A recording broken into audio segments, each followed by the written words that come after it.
Idemo do Livna, a tamošnji su srednjoškolci humanitarnim akcijama obilježili Međunarodni dan srednjoškolaca.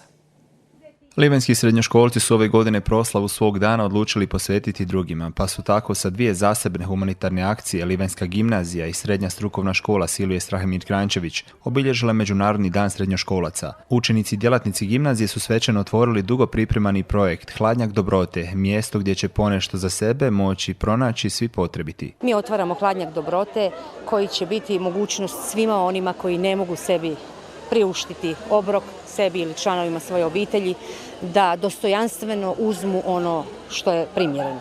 A mi ćemo se svakako brinuti da taj hladnjak bude pun. Djeca rade na ovome, oni će biti naši stalni partneri u biti. Oni rade, održavaju, moraju gledati na rokove i danas su sve složili svaki dan. I preko raspusta imamo određen raspored. Tko od djece i mi, profesor dolazi, ko slaže, ko pregledava, ko čisti. Znači to je jedan projekt dugoročan koji traži angažman svaki dan. Znam da u Livnu ima puno ljudi koji neće se možda prikazivati kao da im treba pomoć, ali svi znamo da oni postoje i sad ovako mogu bez trida i stama potražiti pomoć, jednostavno uzeti sebi za jesti.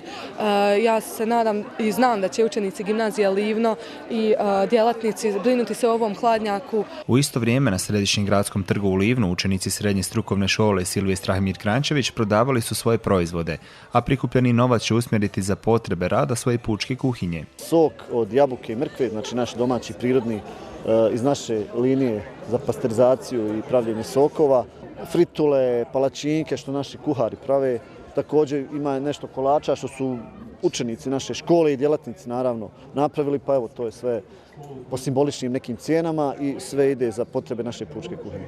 Učenici učeničkog vijeća dosta pomažu u ovoj akciji i mislim da jednostavno ispunjuje nas jer je humanitarna akcija, ipak je to. Tu je 8 obitelj kojima se pomaže, svako 15 dana pravi se paketi. Dodajmo da je cijeli projekt gimnazijinog hladnjaka dobrote financiran od donatora, a već nekoliko godina pučka kuhinja Srednje strukovne škole funkcionira uz pomoć dobročinitelja, ali i ponajviše zbog ljudi dobre volje, učenika i djelatnika ove škole.